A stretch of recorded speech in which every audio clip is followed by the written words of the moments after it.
यहाँ पे दोस्तों आप देख सकते हैं, यहाँ पे दूध का कलेक्शन होता है और यहाँ पे जो है दूध का जो है पैरामीटर होता है जो वो भी नापा जाता है।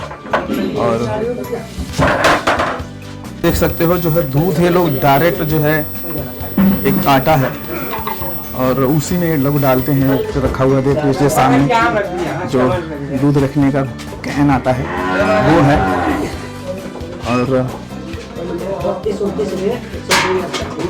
और कितना बढ़ जाता है ये लोग नापते नहीं हैं लीटर से, ऑटोमेटिक डालते जाते हैं। और आप देख सकते हो ये उसमें डाला जा रहा है तो ऑटोमेटिकली इनको पता हो जाता है कि इतना लीटर बढ़ गया।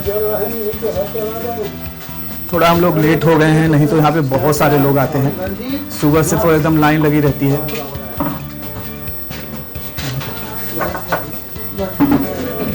आप आगे देख सकते हैं कि जो लैपटॉप पर सारा जो है पैसा उनको बता दिया जाता है कितना हुआ है। और ये छोटे से भाई हैं, ये जो है दूध का नापते हैं कि कितना फैट है दूध में, और ये लोग फैट के हिसाब से जो है दूध को लेते हैं, फैट निकालते हैं। फिर उसके बाद में ये देखते हैं कि वो कितना लीटर है, उसमें कन्वर्ट कर देते हैं और उनको प्राइस जो है बता दिया जाता है कि इतना लीटर इतना पैसा आज का है। तो बेसिकली जो है ये जो चीज़ें हैं मार्ट साहब, आप लोगों ने क्या क्या यहाँ पे बनाते हैं इस पे? देखिए ये जो हमारी 3 कढ़ाइयाँ हैं ये एजिटेटर की हैं, मतलब ये डायरेक्ट मैनुअली नहीं, ये अपने आप चलती रहती है। अच्छा, ये अपने आप ये पूरा रेडी हो जाएगा? ये अपने आप चलती रहेगी। जैसे मैं अगर शायद आपको कोई कप चला के दिखा सकूँ, लाइट अभी नहीं है, इन्वर्टर चालू कर दो ना इसको। ये क्या है ना, ये ऑटोमेटिक है, जैसे मोटर चल रहा है इसमें आप कुछ भी चीज़, अभी तो कुछ भी नहीं, अभी धुलना है, अभी कुछ बना नहीं रहे हैं, तो आप जब इसमें कुछ भी डाल देंगे ये मोटर अपने आप चलता रहेगा। और सारी चीज़ें जैसे हमने इसमें खोआ बनाना है, एग्जाम्पल के तौर पे खोआ बनाना है, तो खोआ में बहुत सावधानी बरतनी पड़ती, खोआ लगने ना पाए। जी हाँ। तो अब आदमी मैनुअली अगर उसको करता है तो कभी न कभी उसमें लग ही जाता है। तो जब हमारा खोआ बन के रेडी होता है, इसमें पहले नीचे नहीं लगता, इसमें हमेशा ऑटोमेटिक कंटिन्यूअस चलता रहता है और एकदम शीशे की तरह चमकता हुआ खोआ आपको मिलेगा हमारे। और इसी में आप लोग जो है जो दूध को गर्म भी करते हैं, गर्म करते हैं। और मिठाइयाँ जो है, नहीं मिठाइयाँ इसमें नहीं बनेगी क्योंकि ये तो एजिटेटर लगा हुआ है, तो सारी मिठाइयों को स्ट्रक्चर बिगाड़ देगा। अच्छा। हाँ, इसमें हमें दूध को उबालना है तो दूध को उबाल सकते हैं। और दूध को उबाल के पनीर बनाना होगा, जिसको दूध पलट के उसको दूध को फिर उसका प्रोसेस करते हैं, फाड़ने का, फाड़ के फिर उसको अच्छा मिठाई बनाने के लिए फिर दूसरी प्रोसेस। यहाँ जैसे छेना रेडी हो गया, सपोज करिए दूध को गर्म करके हमने छेना बना लिया, तो छेना बना के फिर ये जो हमारी मैनुअल कढ़ाई है, नॉर्मल कढ़ाई है, ये 2 मैनुअल कढ़ाई में हम लोग गुलाब जामुन और छेना के जितने भी आइटम, मीठे के आइटम है वो इसमें बनाते हैं। अच्छा। लेकिन ये सब के सब हमारे कनेक्टेड है एक ही स्टीम पर। अच्छा, सारे के सारे स्टीम से, सारे के सारे एक ही स्टीम लाइन से कनेक्टेड है। और स्टीम में जो है आप लकड़ियाँ डालते हैं? लकड़ियाँ डालते हैं। तो कहीं से भी उनमें लकड़ी जो है आग बाहर नहीं जाती होगी? नहीं, इसीलिए तो उसकी एफिशिएंसी बढ़ जाती है। जो बाहर जैसे चूल्हे में क्या होता है कि आप जब लकड़ी लगाते हैं तो आग बाहर की तरफ जाता है, तो वेस्टेज होता है, एनर्जी वेस्टेज होता है। इस केस में सबसे बड़ा बेनिफिट ये है कि चारों तरफ से वो पैक है, उसकी एफिशिएंसी बहुत अच्छी हो जाती है, आउटपुट हमें बढ़िया मिलता है। तो ये आइडिया आपने कैसे सोचा? कहीं अगर देखा हुआ था? या बिल्कुल कहीं हमारे जो बड़े भाई साहब हैं वो डेयरी वालों से कनेक्टेड हैं ऑलरेडी, कई 2006 से जैसा कि वो बिजनेस कर रहे हैं, तो अगल बगल के काफ़ी लोगों से कनेक्टिविटी है। तो कुछ लोगों के पास अलग टाइप के बॉयलर थे, लेकिन बॉयलर थे, तो लोगों का बॉयलर देखा तो उनको समझ में आया कि हाँ एफिशिएंसी अच्छी है। इन्होंने बेसिकली जौनपुर में एक लोग हैं, उनके यहाँ बॉयलर था, उसको देख के आए, फिर अपने यहाँ लगा। चलिए मार्ट साहब इधर देख लेते हैं थोड़ा। तो मार्ट साहब ये जो चीज़ें हैं ये क्या रखा हुआ है? ये इसे बोलते हैं vertical cooling machine, short form VMC। Vertical cooling machine मतलब जिस तरह से हम लोग फ्रीज यूज करते हैं ना, इस चीज़ को ठंडा रखने के लिए। अब दूध क्या होता है, दूध के साथ में बड़ी प्रॉब्लम ये है कि अगर जब गैया के थन से दूध आया और 4 से 5 घंटे के अंदर उसको मेंटेन नहीं किया गया तो दूध खराब होने लगता है। जी ये VMC हम लोग इसमें दूध को ठंडा करते हैं। दूध अगर ठंडा, कोई भी चीज़ अगर ठंडी हो तो वो खराब नहीं होती। अच्छा, दूध के साथ में और प्रॉब्लम है, इसको अगर बहुत ठंडा कर देंगे तो बर्फ बन जाएगा, तो भी आप कोई चीज़ बनाना चाहेंगे तो बन नहीं पाएगा, फिर उसके लिए आपको एक्स्ट्रा हीट खर्च करना पड़ेगा। तो ये जो मशीन होती है एक स्पेशल टाइप की मशीन होती है जो दूध को केवल 4 डिग्री सेल्सियस तक ही ठंडा करती है, जितना उनको ज़रूरत है। दूध का डाउन करते करते 4 डिग्री सेल्सियस पे लाके मशीन ऑटोमेटिक उसी पे रुकी रहेगी, मशीन बंद हो जाएगा। फिर जैसे ही 5 से 6 डिग्री सेल्सियस टेम्परेचर पहुंचा अगेन मशीन स्टार्ट होगी, फिर उसको 4 डिग्री ऑटोमेटिकली सेंसर पे काम करती है। ये हमारी 500 लीटर की बीएमसी मशीन है। सेम मशीन ये भी है, वही है। अब ये भी सेम मशीन है हमारी, ये 1000 लीटर की कैपेसिटी। अच्छा, ये 1000 लीटर का।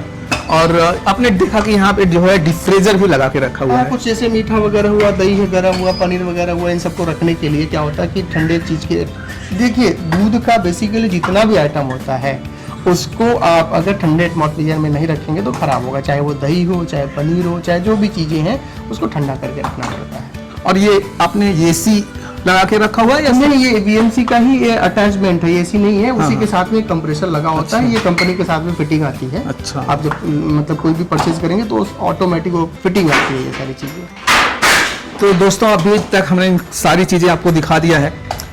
मास्टर साहब यहाँ ये गांव में ही रहते हैं, प्रॉपर गांव में रहते हैं, और इन्होंने अपने पूरे घर को इस बिजनेस में जो है इन्वॉल्व कर दिया है।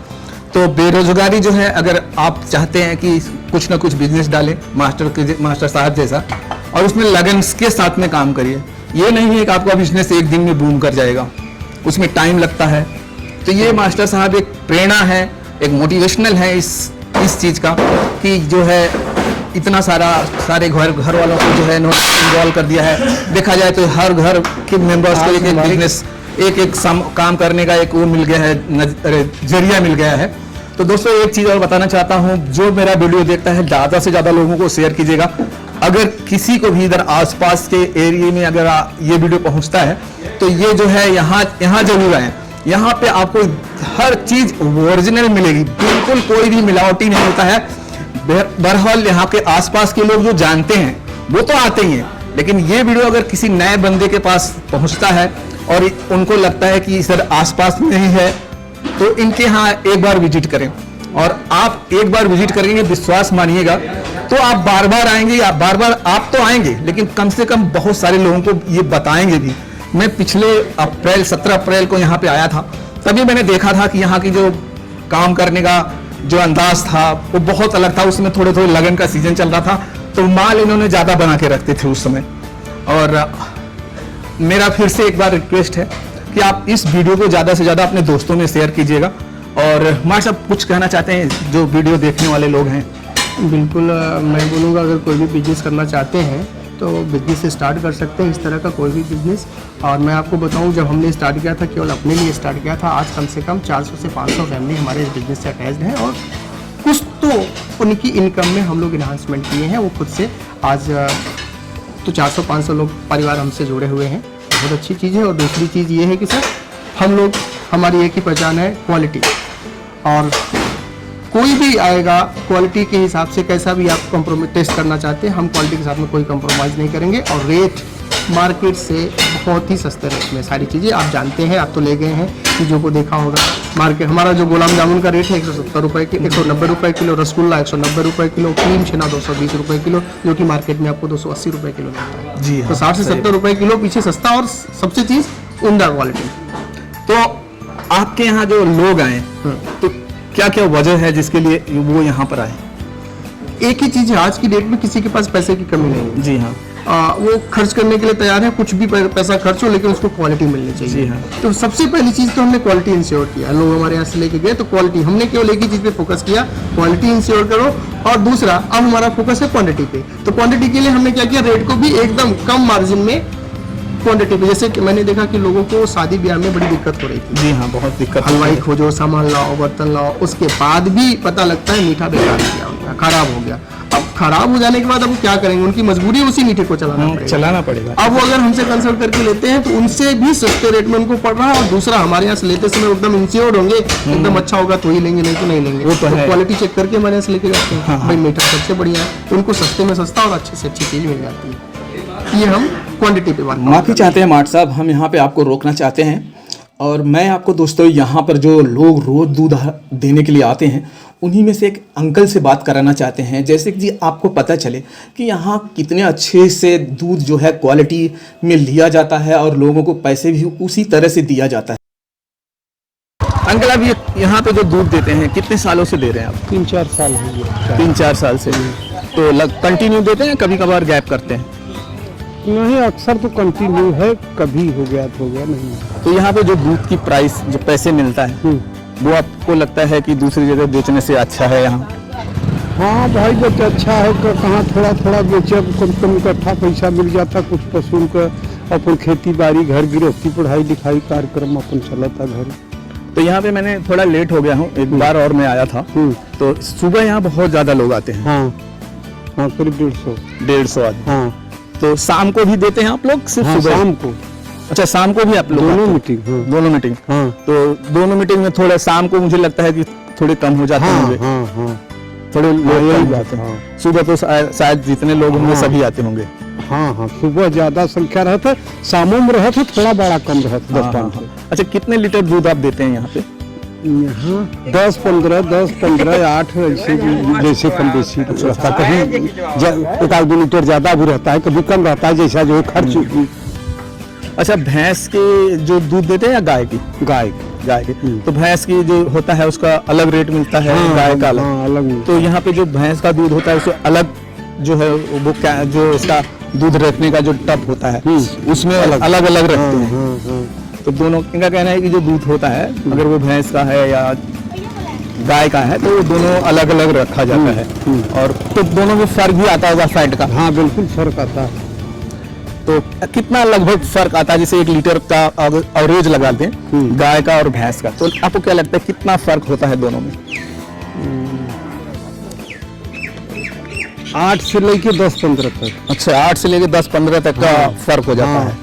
अच्छा, भैंस का जो दूध लोग बोलते हैं जैसे जैसे उसका दिन बीतता है उसका फैट बढ़ते जाता है? हाँ, गाय का भी बढ़ता है। अच्छा, गाय का भी बढ़ता है। शुरू में जो है 25-26 रहता है, उसके बाद जो है कि 1-2 महीने के बाद 30-32 हो जाता है। अच्छा। हाँ। आप खेती बाड़ी भी घर पे करते होंगे? हाँ, कुछ करते हैं। और कितने पशु हैं आपके पास एट टाइम?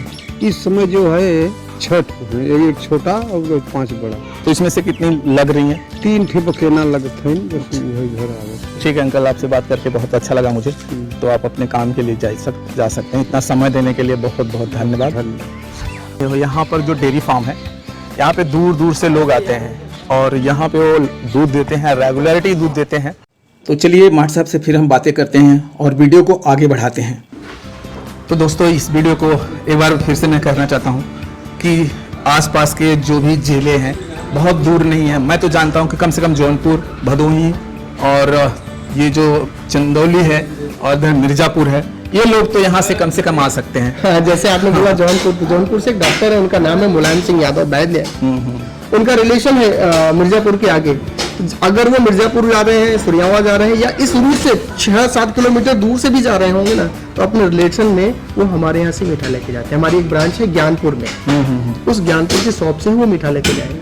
अच्छा, तो ज्ञानपुर में क्या किस नाम से? ज्ञानपुर में मौर्या डेयरी के नाम से है। हमारा एड्रेस है वहाँ पे पाल तिराहा, बालीपुर रोड, मौर्या डेयरी।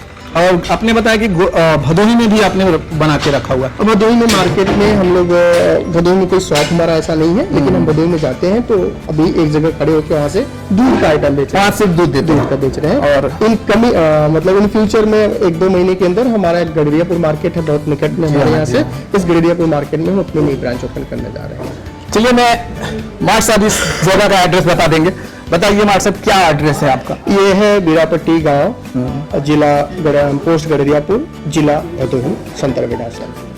तो दोस्तों, अगर आपको एड्रेस जो है माठ साहब ने बता दिया है, और आप हमारा नंबर भी बाद में फ्लैश करा दीजिएगा, हम नंबर आपको बता दें। हमारा नंबर आप एक बार लीजिए, एक बार डाल दीजिएगा, 99-246 99-522।